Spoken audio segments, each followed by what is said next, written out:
The world has gone mad. It has. We both agree on that. So let's talk about something that's not mad. Music. The universal language. Yes, yeah. And if anybody says they don't like music, they haven't got a soul. Well, I've heard that. People like that frighten me because how could you not? Yeah, That's yeah. not even possible. You know? It doesn't matter whether you like metal music, punk music, goth music, pop music, country and western, classical, opera. Yeah. I reckon everybody does like that bit of music. They've got to. Absolutely. Yeah, and there's so many different genres and subgenres. People just don't know. There's like one of my favorite music genres is goth.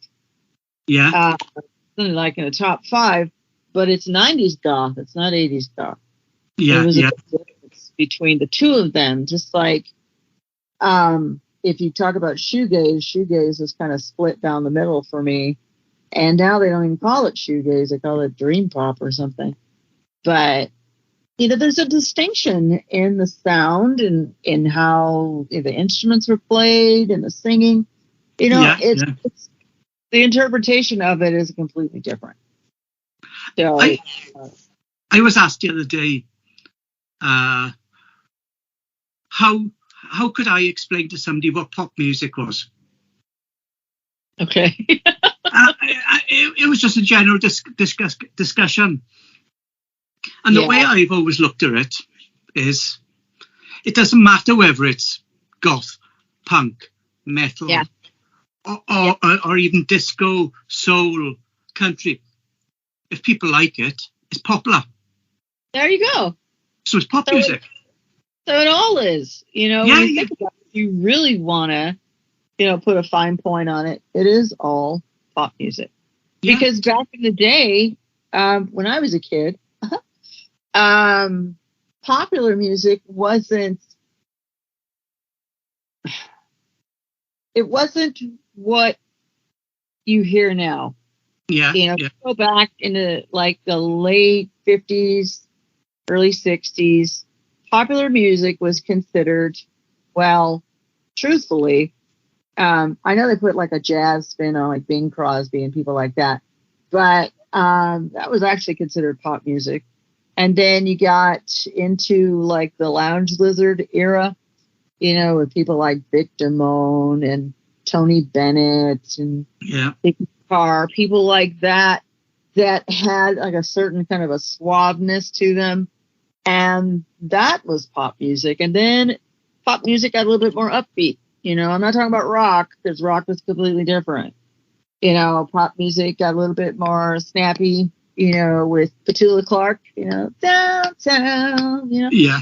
And people like that. And then it just kind of took off, and it was universal. Everybody got involved, and then everybody had their own interpretation of what their pop music from their country sounded like. I don't think we could have had the 70s without ABBA. I know people clown on them something fierce, but you shouldn't, because they were a main staple of music, in the 70s. They, whether it was disco, whatever you want to call them, they were pop music heavy hitters in the 70s. And, just like, the Jackson 5 and just like, the Temptations. I mean, you're going to bring a certain air of, so this is R&B, this is soul, this is, whatever this is, but it's all the same. It all stems from, it gets played on the radio, people like it, it's popular, it's pop music. So, but you do get the odd really great written song. Yes. That will resurface, say, every 20 years. Mm-hmm. It's like, was the name Gloria Jones? Is it that Untainted Love? Uh-huh. Yeah. And then 20 years later, you had Soft Cell done it. Exactly. And then 20 years later, you had Marilyn Manson who covered it. Yeah, he made it creepy. And you had 3 completely different versions. Yeah. Of a great song. He did. He totally did. And it doesn't matter how you interpreted it. It was just a great song. It was a great pop song. Yeah, for sure. But, every so often you will come across that one song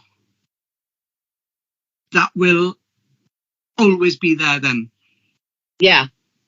It may resurface every so often, recorded by somebody different. Right. But that one song will always be there, kind of, and it'll just keep on reinventing itself all the time. You're right. Because it's a message that people want to hear. Yeah. It depends on whether it makes them feel good, whether it makes them feel sad, whether it makes them feel angry.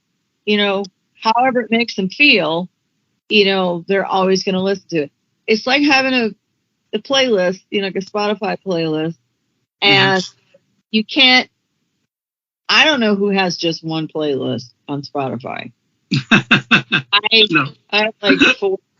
It depends on what I'm listening to that day, So it's just like, how do I feel? Ooh, I feel like listening to the Blue Nile, or I feel like listening to the Psychedelic Furs, all right, But you cherry pick, the ones that you really, really like, and the ones that are like, oh, okay, and the ones that are like, yeah, I gotta have this, definitely gotta have that. Yeah, yeah.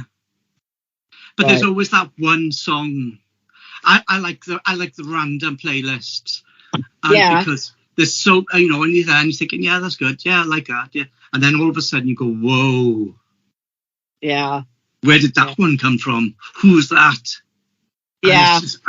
It's just unbelievable. It just blows me. My taste in music is so eclectic that I love.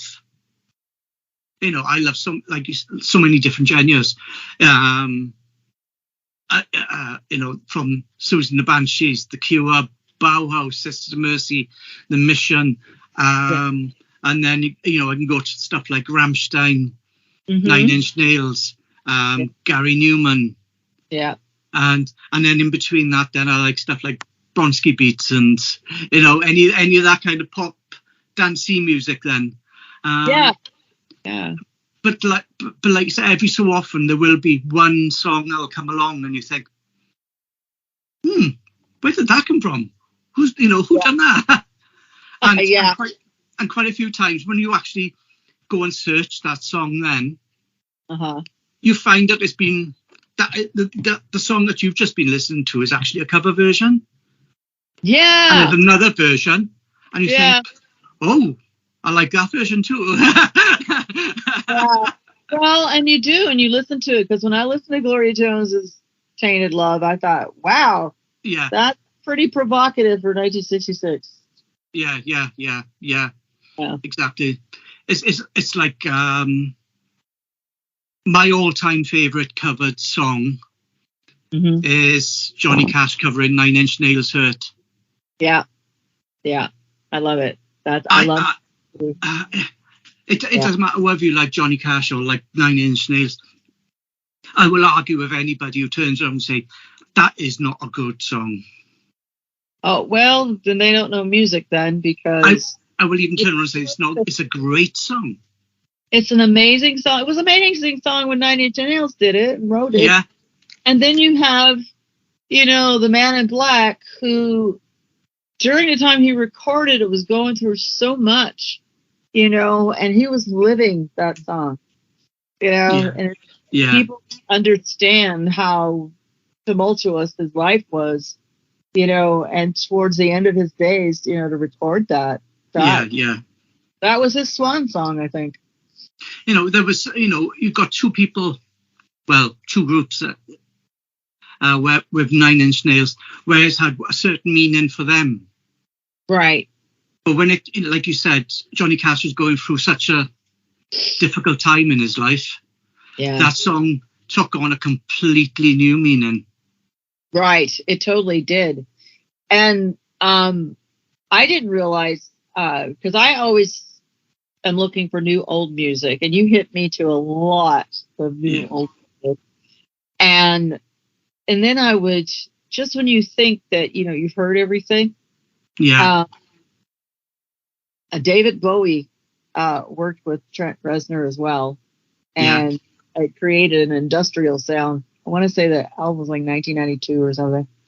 But he had such an amazing twist on, the sound itself, and I'm not sure. I don't think it was the Tin Machine album. I think it was something that he did that was totally different.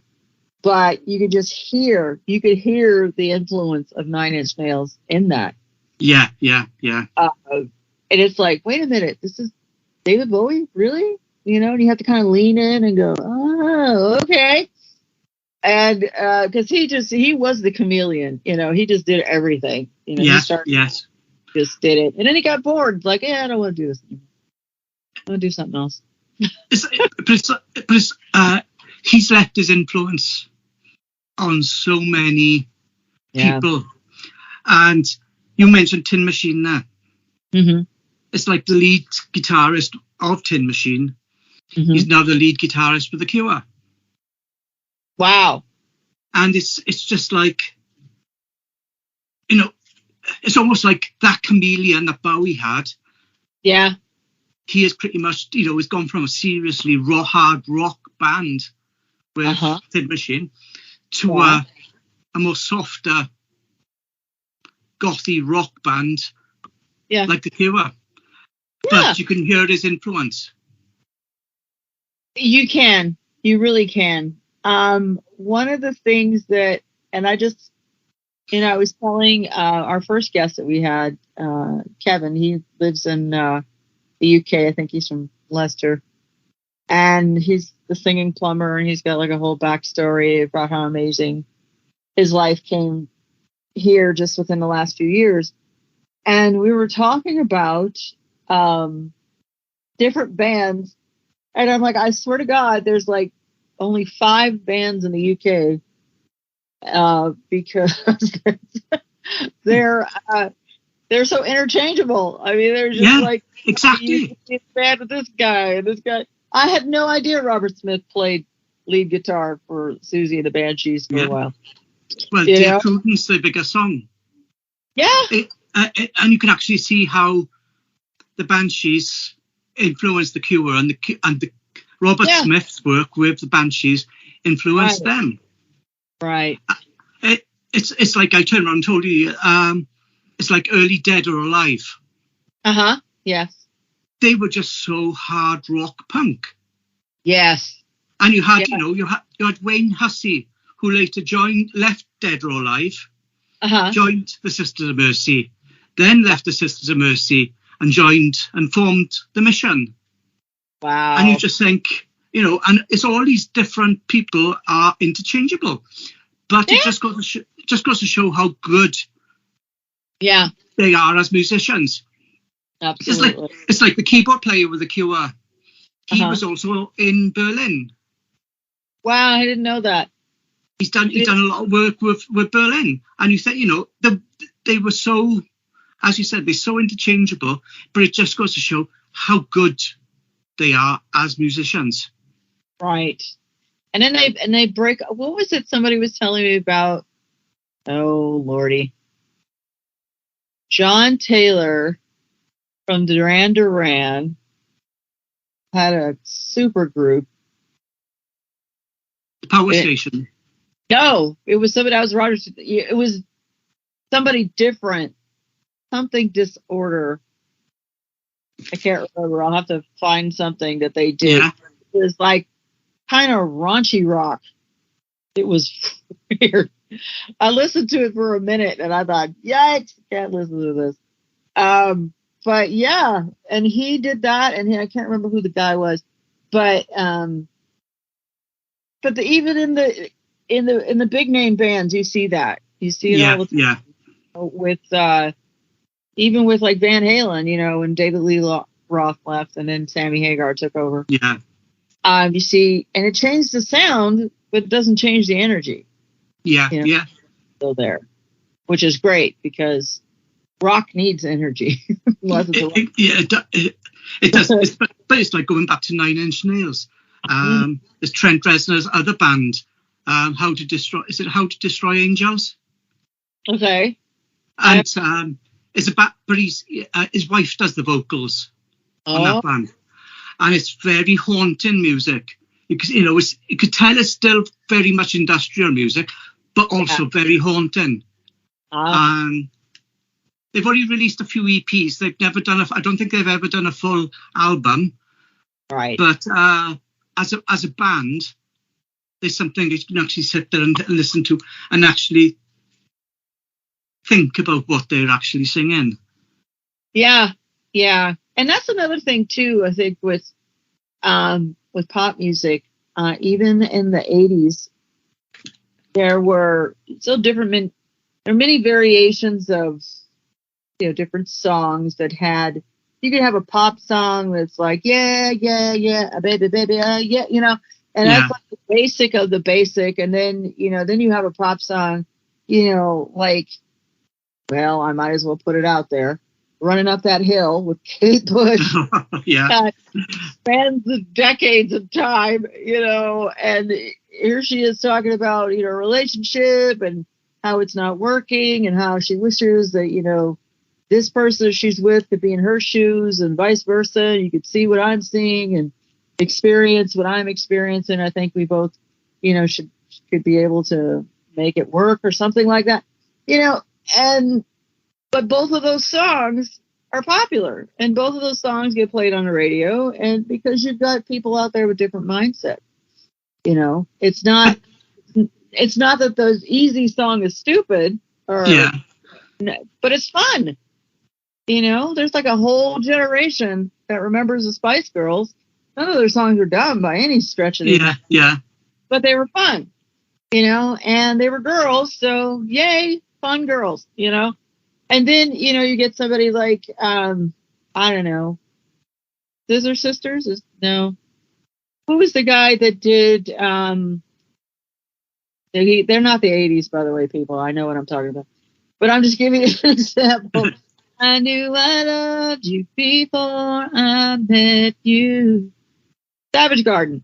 You get somebody like that, and people are like in their beer and, wishing they had their lover back or whatever. They invoked these feelings that people didn't even know they had.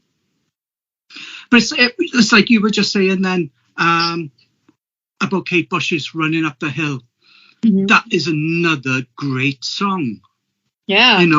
It was there in the 80s. 20 years later, it was recorded again by Placebo, who done it, and they've done an amazing version of it. Wow. See? Didn't know that. And it's it's the same song, and you can tell it's the same song, but interpreted completely different. It's like Tainted Love from the 60s, 80s, noughties to the 2000s. Right. And it was the same with Kate, this Running Up the Hill. It was 80s, the 2000s with Placebo done it. Wow. But she brought it back another 20 years later. There seems to be with a great song, it's like that song will keep on reprising itself for every 20 years. Yeah, but it's the full circle effect. Yeah.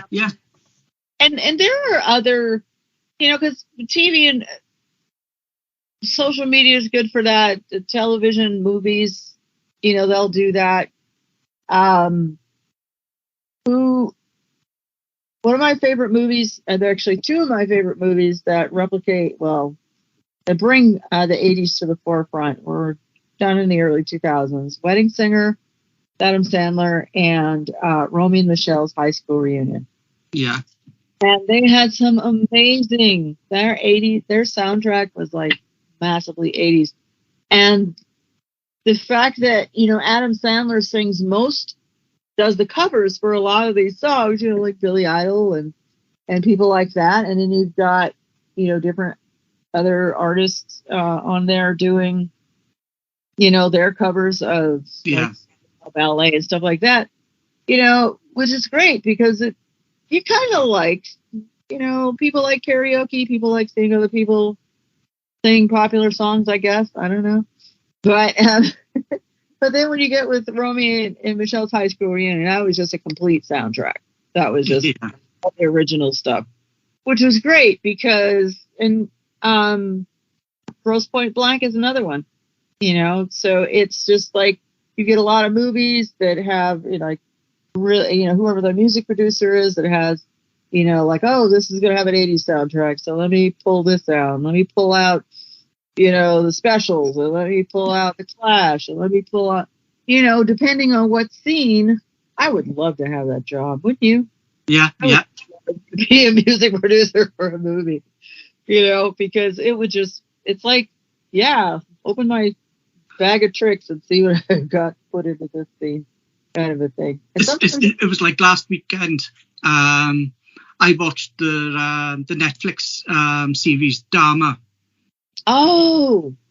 And I was completely blown away that Dharma's stepmother was played by Molly Ringwald. No way! And even though I know the song, nothing to do with the series or nothing. What I've got stuck in my head is Psychedelic Furs, Pretty in Pink.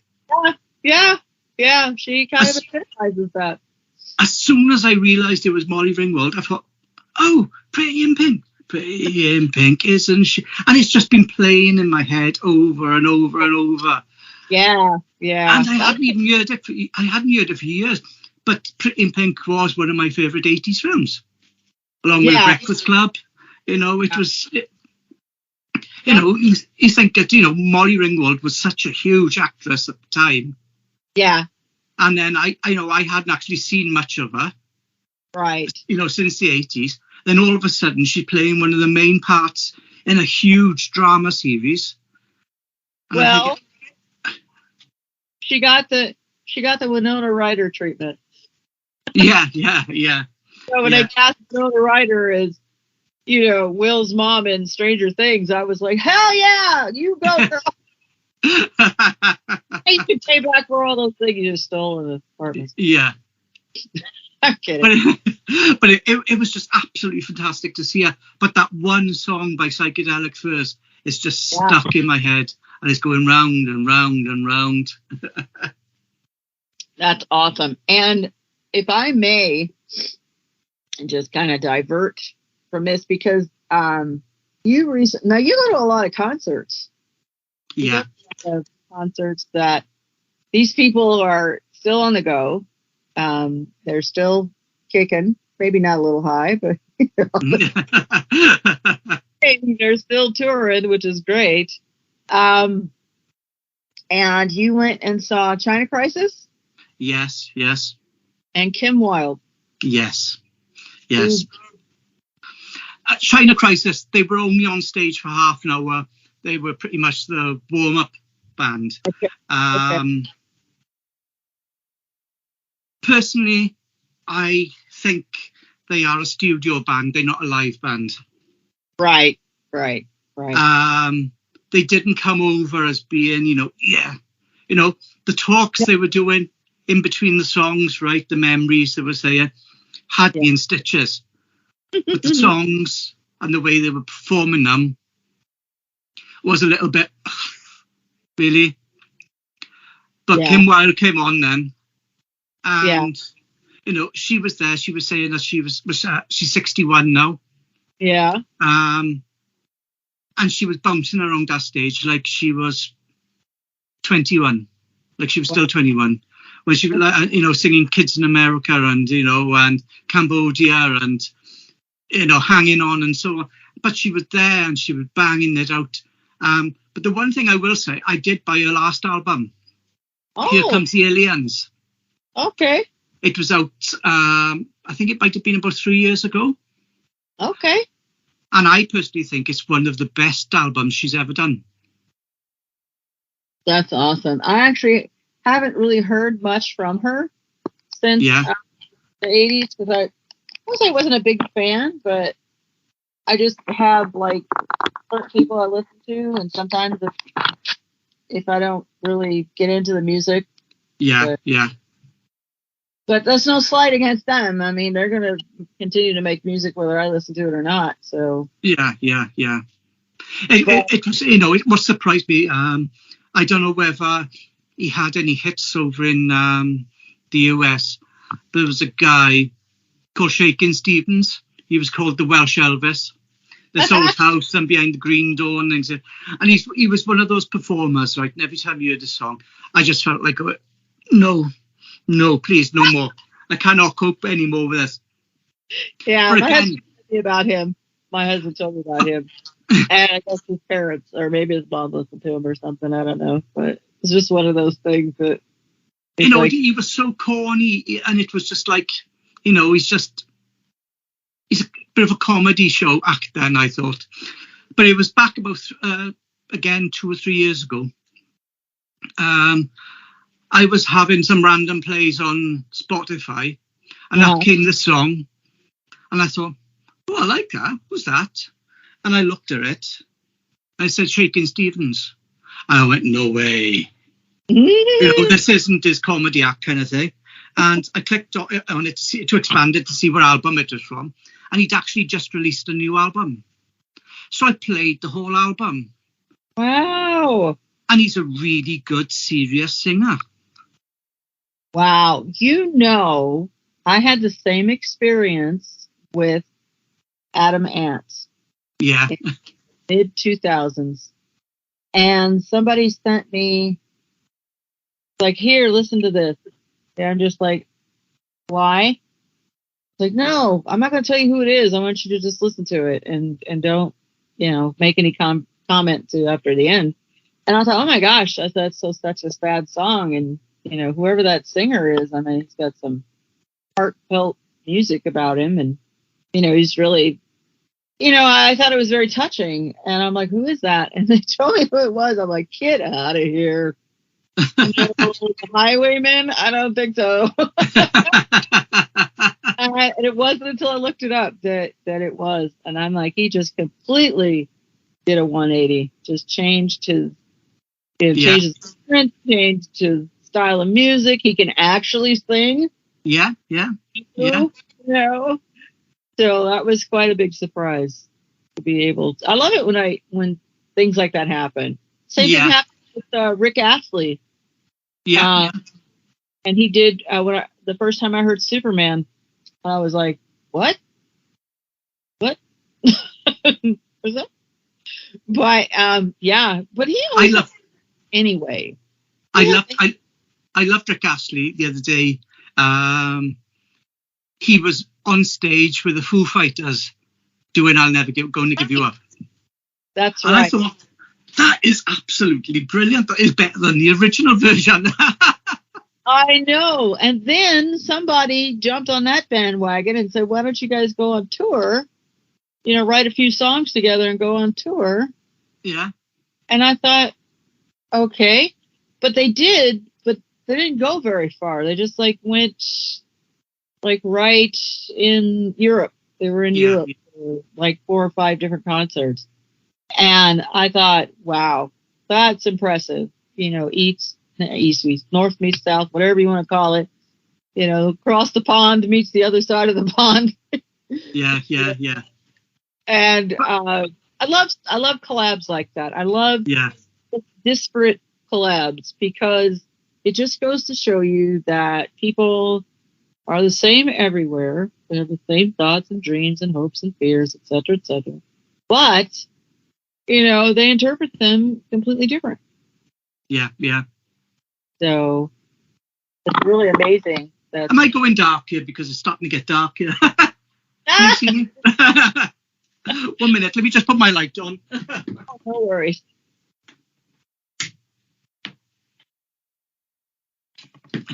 Is that better? Yeah, because I haven't actually been able to see you at all. I really haven't. So I'm I think okay. it would be a bonus not being able to see me. Come on. No, but I do love. I love going to concerts. And I do love going to see the bands and the singers that I liked in the 80s. But I prefer the ones that are still making new music now. Yeah. Not so much the ones that are just regurgitating the hits from the 80s. The big difference. Now, when I so I would go to a lot of concerts in the 80s. I can think of two, actually. It was in Germany, and they were actually bands from the 70s. It was the Shy Lights and Ray Goodman and Brown. Right. And they were great. I mean, they sounded amazing. I mean, I do remember hearing them on the radio, and I think that's part of the excitement. You know, it's like, oh my God, you're on the radio. I love it. And then I didn't go to. I did a lot of local stuff. Like when I was trying to break into music back in the 80s, I went to a lot of clubs and saw a lot of local bands, you know, the people that do the circuit, things like that. Most of them were rock bands, but for the most part, they were okay. I mean, they obviously paid them to be up there. But it wasn't until I met my husband, Richard, that I really got back into listening to the 80s and like heavily, just really getting back into it. And I didn't realize how much I had missed. So, we're going to concerts and, because they're singing the hits. So trying to think Joe Jackson, saw him live. He's amazing. It was just him. A bass player and a drum player. I mean, upright bass, not, that type of bass. And then saw OMD. Yeah. They are excellent live. Saw Psychedelic Furs 3 times. Right. Absolutely amazing. And they did have new music. They had a recent album here not too long ago, which is really good. And then the English Beat. I saw them without Roger, of course, because there was like a whole controversy with splitting the band. There's a UK version, which is the Beat, and him and his son, who was, he did the lead vocals, and then his son was the toaster.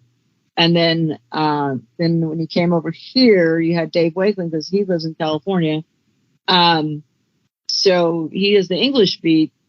And that way, he does their stuff, well, because he wrote most of it. And then he does general public songs as well. So, but it wasn't really the same without Roger. Yeah. It was so great. I mean, he's a very personal guy, and his singing is amazing. When he stops singing and starts talking, that's the difficult part because he is from Birmingham. Yeah. And you can't really understand a damn thing he's saying, which is okay. Because I live in Scotland and I knew what that was like. But, you just smile and nod because, he's taking a break from singing. But, so I don't think there was anybody. Oh, I did get to see the Hallelujahs. No, Happy Monday. Happy Monday opened Happy Mondays, for, yeah, they opened for Psychedelic Furs, and the guy, I think, was stoned the whole time he was singing. He just sang right through a set of their hits, didn't look up, didn't acknowledge anybody. Maybe he waved, I don't know, but he had dark glasses on, and he just stood stone still and sang. And his hype person, the gal that was part of the group, she was like all over the place. She was getting the audience all everything, and he's just a stick. So, which is fine. I didn't really know them, so I really didn't get excited about them. But for the most part, it was great. It was great. Oh, and then I almost forgot. Went to the fair to see Duran Duran, and I'd never seen them ever. And I haven't. Nile Rodgers and Chic opened for them. Yeah, I've seen them. Best show ever. And then you get to Duran Duran. And they're just like, oh, come on, guys. You can move a little better than that. But they sounded great. I mean, they were very interactive, I guess I should say. But well, I was a little bit gutted. I went up to Hyde Park to see Pearl Jam and the Pixies. Oh my!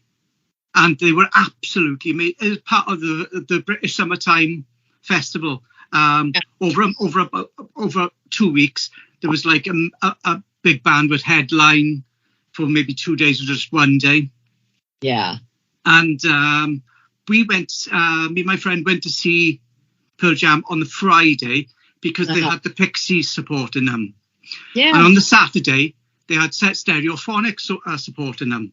Now, my friend didn't like Stereophonics. So he said, we go on a Friday. Okay. So we went on the Friday to come back on the Saturday. But I then found out when we were up there that on the Sunday was Chic and Duran Duran. Oh. So I turned around and said, if I'd known, I would have made you come on the Saturday to see Pearl Jam and Stereophonic so that I could have stayed and seen Duran Duran the next day, but it wasn't to be so. Yeah. But their new album, Future Past, is really good. Yeah. Yeah. And they are, one of the few that are actually still making music. Yeah. Simple Minds, I think I want to see them live. I have never seen them live. Just to hear them do Belfast Child. Yeah. But they're still making music. They're still making, current stuff. Everybody's out there, I think. And it's tough being an artist, with a history, I think. Anytime you get a like from the 80s, and then you get, say, let's use Duran Duran for an example, only because they did intermingle a lot of their newer stuff. What was it, Paper Gods? That was amazing. Yeah. And it was weird because you could see when they were doing things from that album that people were getting a little antsy, like they were waiting for you to do Hungry Like a Wolf or somebody like that. Yeah. But you can see it in people's eyes. They want to hear the hits. What's that one thing from The Simpsons where Homer goes, play Taking Care of Business or something like that? Now here's a song from our latest album, Taking Care of Business. We don't want to hear the new stuff. We want to hear the old hits that make us feel good. But yeah. So I'm going to ask you a question, and then I think we're going to probably wrap it up. But This will probably take at least 15, 20 minutes. When you were a kid, so you were a kid in the 80s, right? Yeah, teenager. Teenager in the 80s. And what was your musical taste like back then? What'd you listen to?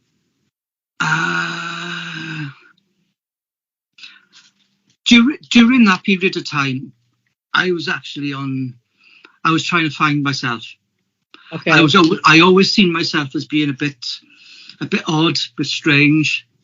Yeah. A lot of people used to pick up on it as well, kind of thing, and used to, oh, you're weird, you are, kind of thing. So I was almost, when it came to music, I was looking for something that fitted my personality, and I really struggled. I just couldn't. I couldn't find anything, and then it was just randomly I came across then 11 years of age, 12 years of age, came across the John Peel show on Radio 1. Yeah. Where he had such a history of being champion new bands and so on. Yeah. But the thing is, he always had, in my age group of people and peers, we always seen him as being like an old man's music kind of thing.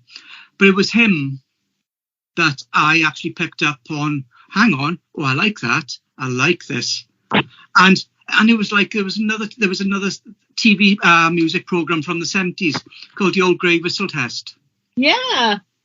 And it was like, because I was from the 70s, it was like, oh, that's old, But I actually started watching that. Yeah. And then it was like the old Grey Whistle Test was the first time I heard Gary Newman. Wow. It was the old Grey Whistle Test the first time I heard Japan. Wow.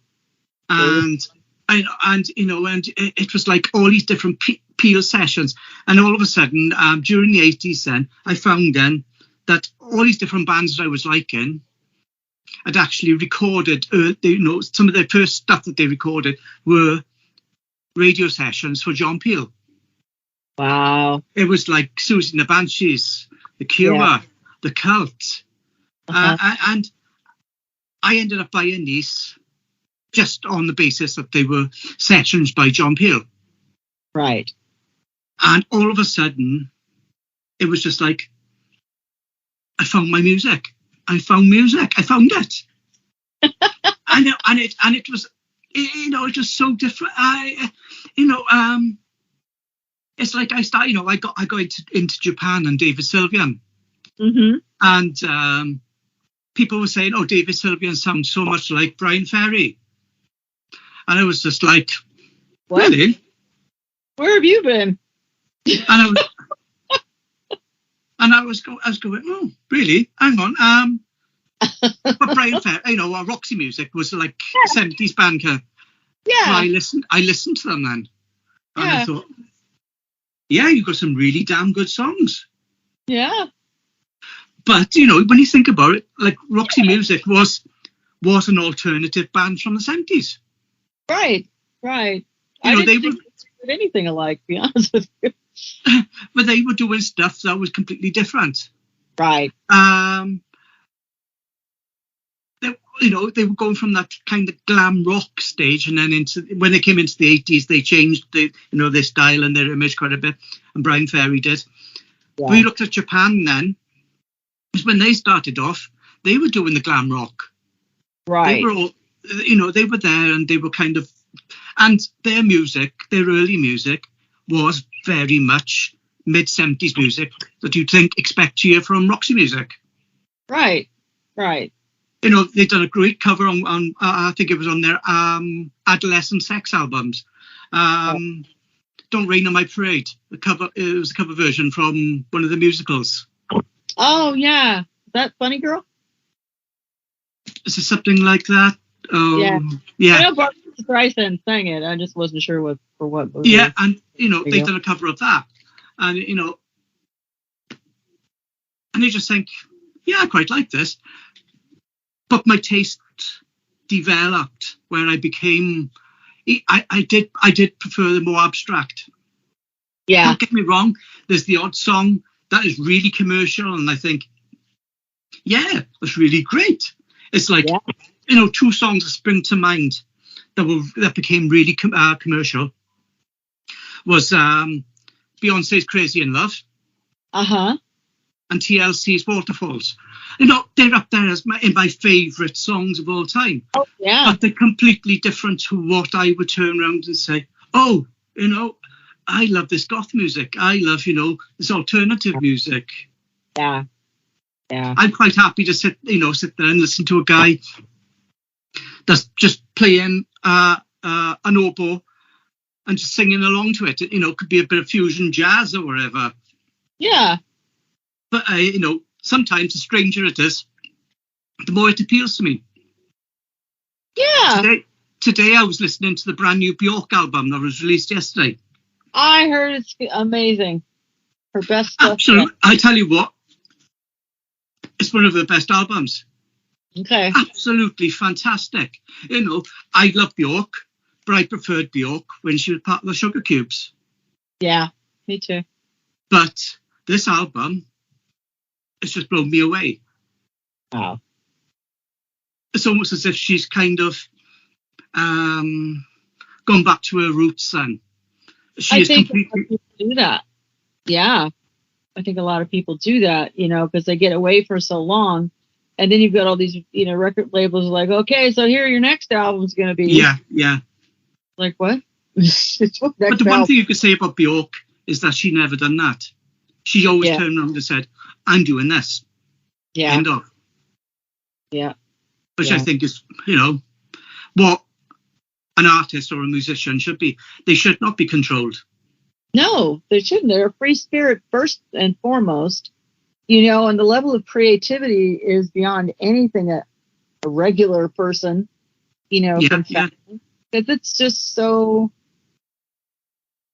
much that goes into these performances and albums, and you get somebody like Beyonce, and she has an entourage, and then she's got makeup, and then she's got wardrobe, and then, and then her manager, and then, Jay-Z, I'm sure, plays a big part in everything that happens.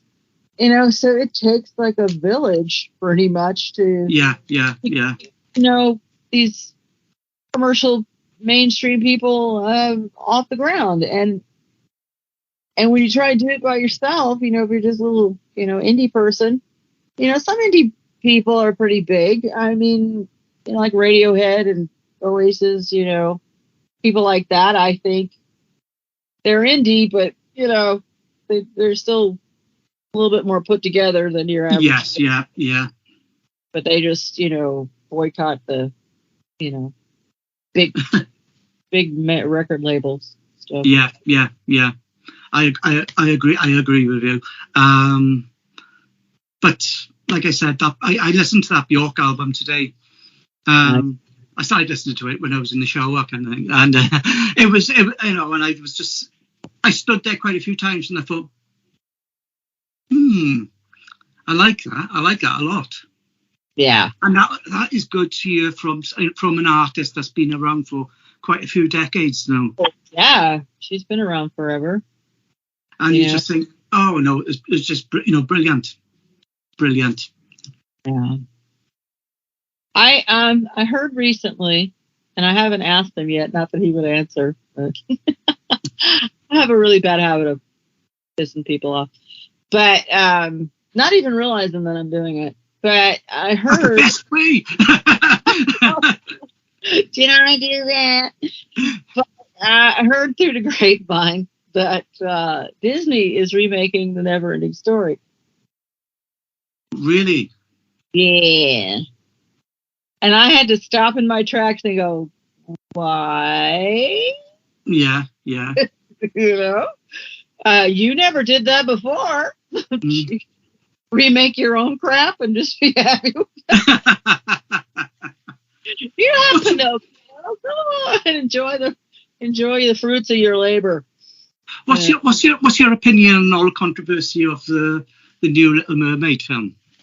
My daughter and I talked about that on episode 2 because we're talking about music soundtracks. Yeah. That episode. Okay, so this is my thing. Okay. First of all, mermaids are a myth. Yes. Paul. It's fiction. Why are you getting so bent out of shape? Do you honestly think when Hans Christian Andersen wrote The Little Mermaid that he thought, now let's see, how am I going to piss off people? I know. I'll make her white and I'll give her red hair. Exactly. Do you know where he was born? Do you honestly believe that there was a lot of other minorities that lived there? I don't think so. But I think for the most part, why the hell not? Okay, jazz things up a bit. This is the 21st century, last time I checked. And there are multiply colored people throughout the world, different cultures, different everything, a different point of view, different religions, different, everything. Why not? Why can't she be black? Yeah, exactly. Exactly. Made that. What if she were Asian? What about that? Mm-hmm. An Asian mermaid? Why not? What, you don't think China and, Asian countries like that have folklore about mermaids? Please. Are you trying to say that mermaids are real? I know. Well, first of all, let's put that down to the real deal. But I'm all for it. I think why the hell not? I just think personally Disney's grasping at straws. They're trying to stay on top. They want to own everything in the world. Yeah. So go for it. I think it'll be amazing. Will I go see it? Probably not. I really wasn't a big fan of the first one. Just me. Yeah.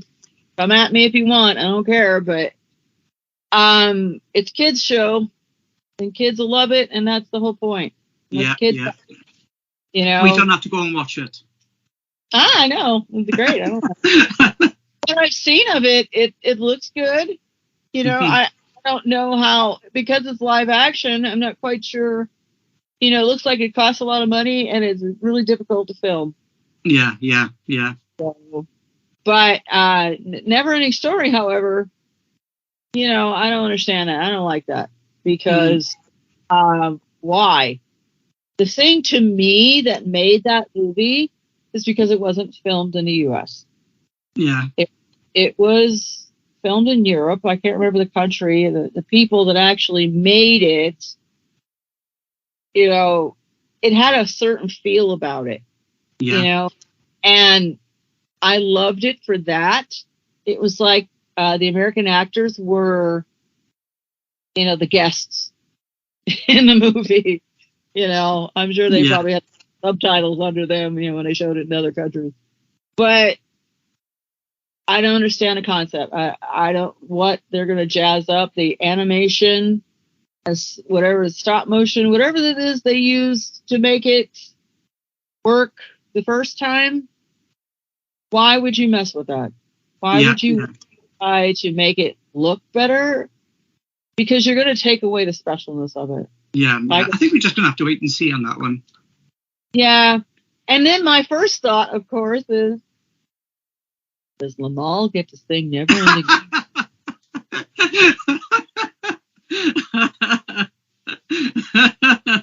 I don't know.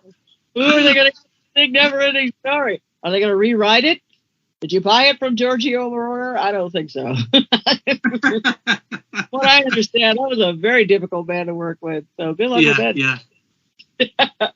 That'd be so funny, though. I know, right? But you were saying you were talking earlier about soundtracks. It's like I was telling you about the Pretty in Pink soundtrack has been stuck in my head, you know, since watching Dharma. Yeah. And I was talking to my friend the other day. My favourite soundtrack of all time from a movie is Purple Rain. Wow. That's my daughter's too. My friend didn't know that it was a film. Ooh. And I was like, where the hell have you been? Dude. Serious? Oh, you better not tell him about Under the Cherry Moon then. He'll really blow his mind. Kristen Scott Thomas was in that one. Yeah, but as far as I'm concerned, it is the best original soundtrack. It is. It's right up there, you know, with, yes, I'm going to agree with you. I did have my own pick, so Lisa picked that one. And because it's original, first and foremost. And then it was Prince. Mm-hmm. Also, as well, is another one of my favorites was Young Guns 2. Ooh. John Bon Jovi. Yeah. I don't remember. I need to watch both of those again. That was one of my favorite movies, Young Guns. That was another good one. And another one I thought had a brilliant soundtrack was Days of Thunder with Tom Cruise. It did. I wasn't really that fond of the movie, but as a soundtrack, it's really good. Yeah, it had a really good soundtrack. Probably outsold the movie, but sometimes that happens, you know. My pick was I gave an honorable mention to the Lost Boys soundtrack because it's just so phenomenal, you know, and the songs that they picked for that. And so your friend didn't know there was a movie called Purple Rain. I did not realize that Echo and the Bunnymen did a cover of People Are Strange. People Are Strange. And here I am thinking, well, that's nice that they let the Doors use their song "People Are Strange" for the movie. And then I remember listening to it and I'm thinking, that kind of doesn't sound like him. And this was this was the 80s, so it's not like you could go on Google and go, hey, Google. Yeah. Things People Are Strange. But, so that's a really good soundtrack. Yes, I agree. Yeah. But while it was the Days of Thunder soundtrack, for me, it just spoke American rock. Yeah. This is how we seen 80s rock music. This is how we seen 80s MTV when it first started. This could have been an MTV compilation, as far as I was concerned. That is what it was. It epitomized American rock music. It's what what we could see as American rock music was. Hair bands are like massively huge, in the 80s, and you had a lot of really good rock bands beside that. I mean, so here's like one of my disparate moments for the 80s. As you know, massive Aha fan, so Hunting High and Low is like my favorite album song and band of all time. But then again, Holy Diver by Dio. I don't care. Yeah. I have moments where, that's all I listen to is metal, so, and you could just drag them out of the woodwork. I actually got to see Iron Maiden for the first time about weeks ago, and I was so freaking impressed. So impressed. And, it was my first metal concert ever. I went and seen the Cult and Alice Cooper done a joint tour. Nice. Yeah, you did. I saw that on. And as it happens, the Cult came on first, thank God. And they completely rocked the stage. They were there, and it was proper rock music, and they were there, and they were giving it all. Billy Duffy was doing the hand swings when he was playing, and Ian Ainsley was kind of bitch bouncing, whatever you call it. Anyway, you guys in their 60s, and I was thinking, I wish I could do that. and they were absolutely rocked the stage. It was absolutely fantastic. Yeah. And then Alice Cooper came on. I've never seen him live. I've seen Rush live like 5 times. My husband's seen Rush. So I really had that blessing, which I do consider a blessing, because 3 hours would go by and you didn't even realize it. I mean, there's such a huge catalog. But never saw Alice Cooper live. But my brother used to listen to him back in the early 70s. And I remember, School's Out. That's one of my favorite early Alice Cooper.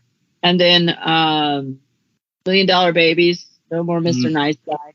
People like that. So when I hear stuff like that, and I feel like a rock moment coming on, those will be in the playlist along with Blue Oyster Cult. And I try and keep it pretty thick. It's a thin line when you cross over, because sometimes Deep Purple will be rock as opposed to metal, depending on what song.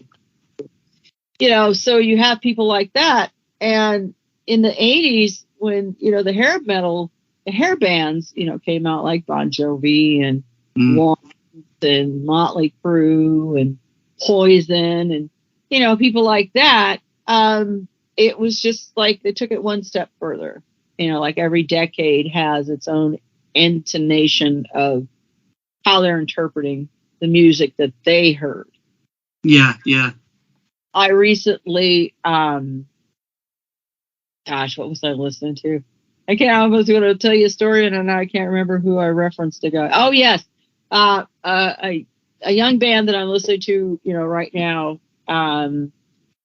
they had a new song that came out, and they're just like indie, they're kind of under the radar, but they had a massively heavy okay, I'm gonna take that back. Not massively heavy, but a pretty heavy Tom Petty vibe to it. And these guys just within the last, 5-6 years, doing their thing. And I said, wow.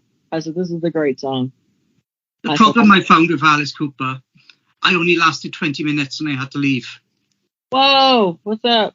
Is he too good? I've never seen a concert that was so staged. Oh, as what it was. It was like go into a theatre and watching a musical. Oh. And it was almost like, really? And yeah, we only lasted 20 minutes. Should have went and saw that. So, that's why we were so happy that the Cult played first. Yeah. They absolutely blew our brains out. Wow. And you mentioned the Tom Petty then, and another one of my favourite singers of all time, just came into my mind, is Tom Waits, because he is so different. Yeah. He has very different. Well, then, he never really apologized for anything he wrote, per se. Mm-hmm. And for him, to be, he's mesmerizing, for one. Yeah. And he has such an amazing catalog. And even though I don't listen, I've listened to his early stuff. I think I listened to his first album, and I really liked it. But you could see the transition as time went by. He just got darker and darker. Yeah. Which is fine, but like I said, I don't. It's kind of like the Depeche Mode in the beginning, when they first developed Depeche Mode, and then it was like just can't get enough and all of that. The kind of poppy synthy sounds, and then later on, Depeche Mode gets just a little slightly darker and a little darker. You can actually see the difference from when Vince Clarke was writing. Yeah. When Martin Gore took over, kind of thing. But Vince Clarke's music has stayed the same, like through Yazoo and Erasure. He kept that poppiness, dancey kind of music. Whereas some people that works for. And Depeche Mode have gone more stadium impact music now. Yeah. And I like quite a few of their songs too. But, like I said, when you have the evolution, of the band, it's always good to have that. People think, why are you writing new stuff? What's wrong with the old stuff? Well, because that was 40 years ago. Yeah, and that's what we do. Rent. Yeah. Is there any reason why I can't create new stuff? I mean, you try to say that, that's the worst thing you could possibly tell a musician, is that they're washed up, sold out. That's like.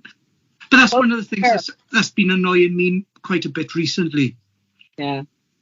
We've now got the resurgence of vinyl. Yeah. I don't buy CDs anymore. I've stopped buying CDs. Yeah. I only buy vinyl again. I've gone back to that. But a lot of acts and a lot of bands are now re-releasing a lot of their old music. Yes. When I'm there thinking, okay, yes, this was successful 20 years ago. And it's a good album. But why don't you record something new? Well, I know they're making a lot of money from re-releasing a lot of this music, and a lot of it first time on vinyl, but sometimes I do get quite frustrated when you go to, if you look at the album charts, and, the top 10 is filled with albums that were originally released 40 years ago. Oh, yeah. And that is frustrating, I find. It is very frustrating, and a lot of it comes through in emails and things. With it, I got an email, and I'm not even sure how it happened, because I wasn't really listening to their music, I don't think. And I got this email that said the Red Hot Chili Peppers made something for you. And I'm like, unless it's something I could stick on my fridge, I don't want it, you know. And I look at the email and it's like, you know, whatever. It's a compilation of all their greatest hits on vinyl. And it's mean. Don't you just love this? And I'm just like, no. You're just one of their biggest fans. No, I'm not. Who tells you these things? I don't listen to the Red Hot Chili Peppers. Nothing against them, mind you. One of those things. My choice. No, I preferred the Red Hot Chili Peppers when they were taking drugs. When they stopped taking drugs, their music went terrible. You sound like a Beatle fan. Yeah. I was the Beatles until they started taking drugs. And then it's like, well, it just depends on your point of view, I suppose. Some people think that's what they want to do again. I don't know. But, on a completely different note. Yeah. Change it from drugs straight away. Exactly. Can I just congratulate you on More Than This? Oh, thank you. It actually, I've spoken about Roxy Music and so on, and it has been one of my favourite songs. Most probably it is my favourite song by Roxy Music. And your version of it took it away from Roxy Music and you made it your own. Thank you. And it's actually on one of my playlists. Thank you. And it's like I said, I gotta congratulate you on that. Thank you. It's doing really good. And I have to confess, actually, I've always liked it. Avalon's like my favorite album. Yeah. By Roxy Music. So when I first started reinventing myself and trying to get into the music business again, 30 years later, I made a demo and that was on it. So I thought, okay, well, I'll just put this on MySpace, just put that right over there. Let people listen to it, and think, whatever you're going to think. And then, because I sang the song, I did it twice. I recorded it in the first studio. My son's friend, it was both my son's friends. My oldest son's friend had a studio, and then my youngest son's friend, he had a studio, and I re-recorded it then so I could put it out on YouTube. But then, they got all copyrighty thingy, and then they muted it, and I was like, gee, thanks. But so I took it down, and the song itself it's actually a pretty sad song. If you read where Brian Ferry's head was when he wrote it, basically in a nutshell, it's a love affair gone bad. Yeah. And I didn't know that. So when I interpreted the song, in my head, it was, more than this, there's nothing more than this. I envisioned, life and family and love and happiness and, whatever gets you through the day, if you like the blue skies and the green grass, I was just throwing it all in there because those things are important to me. And then I find out, a year later, I was like, oh, okay. That's right. That's not how I interpreted your song, but I guess it doesn't matter because it's all in how, everybody. Yeah. But thank you so much for saying that. I actually working on another cover, so I gotta. You were very about More Than This. But if I can't really get to do a whole lot of people because it'll be 18 people that'll come out with the damn song before I release it, because that's usually how my luck is. I look forward to it. I actually really do look forward to it. Thank you, dear. And I appreciate you being on my show. I really do. My daughter. It's been a privilege. She apologized that she wasn't able, it just for some reason, needed to be just being you, I guess, which is fine. But It was great having you. And send my love to Lisamarie again. Sorry I missed her. No worries. Like I said, it was just too much fab for old Skype. So, but you're on social media. I actually tried finding you on Twitter the other day and I couldn't. So maybe you can let me know where you are on social media. Yeah, certainly. Well, I'm on Instagram. I'm not on Facebook anymore. Oh, okay. I just got fed up of all the adverts. They were just popping up, so I don't really use Instagram that much. Yeah. That's why I missed your mess. I was like a couple of days late replying to one of your messages asking me to come on your show. But Twitter, I'm always on Twitter. So yeah, I'm sure we're following each other on Twitter anyway. Yeah. I'll just highlight you.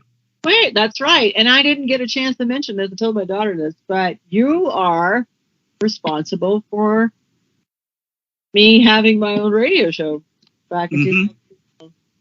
And I've always appreciated you for that because that was like one of my dreams, as a kid, to be a DJ. And I had so much fun doing all of that. And then I actually was going to try and go back into it. And then I thought, I kind of did that already. I don't know. It wasn't really as exciting as it was the first time. So yeah, make the music, not play it. Yeah, well, you could do both, I guess. I don't know. There's somebody out there doing both, maybe. I don't know. But you do the one that you enjoy the most. Yes, yeah, and I do enjoy making the music more than playing it. But I like sing music too. So, what is your usernames on Twitter? And but they don't know. It's at Drew Davis 68. Okay. But I'll message you anyway, so don't worry about it. If anybody else wants to follow me, they can follow me. I'm not so fussy who I talk to on Twitter. Exactly. I just recently got back on Twitter because I had, because of the podcast and then the badgering of friends going, I never see you on Twitter. I was like, okay, fine. Don't whine. No whining. No, I love Twitter because unlike what Facebook was. Yes. 99% of the people that you talk to on Twitter, you'll never meet. Yeah. And one thing that's happened to me during my old age is that I've become very antisocial. And my biggest pet hate at the moment is people. Oh, my God. And when I'm on Twitter, I can dislike a lot of people at one go. It's okay. All these 6 people that are going to watch this. It's all right. He doesn't mean you. I love you all, really. I love you all. We want 7 people. We want 7. But as soon as I log off with you, and I'll go, what the hell is that? I really put my foot in that one. Oh my God. So thank you for having me on your show anyway. I really do appreciate it. You're very welcome, dear. I was just going to tell the folks that 80s Music Girl, I'm 80s Music Girl everywhere. It was so funny. We had my son on last week. And I said, I'm 80s Music Girl on Facebook. I have a fan page, 80s Music Girl on Twitter, and 80s Music Girl on Instagram. And he goes, yes, and I'm 80s Music Girl at, I can't remember what he said. It was this Thunderbird. That's a bar nearby here. He's like, yeah, I'm 80s Music Girl at the Thunderbird every Tuesday for karaoke. Knowing him, he probably was. I was just like, I only have 3 songs. And I know there's 2 of them that they don't have. Whatever. Fabulous. All right, dear, I'm going to let you go so you can have some food and enjoy yourself. And tell Karis I said hi. I will, yeah. She's coming home soon, so. Yay. That'll be good for you. That'll be good to have. Yeah, she's had 5 years in China now. And, she's been missed. Yeah, I can imagine. All right, dear, you take care of yourself. It's great and you. talking to you. We'll talk to you soon. Take care. Okay, bye.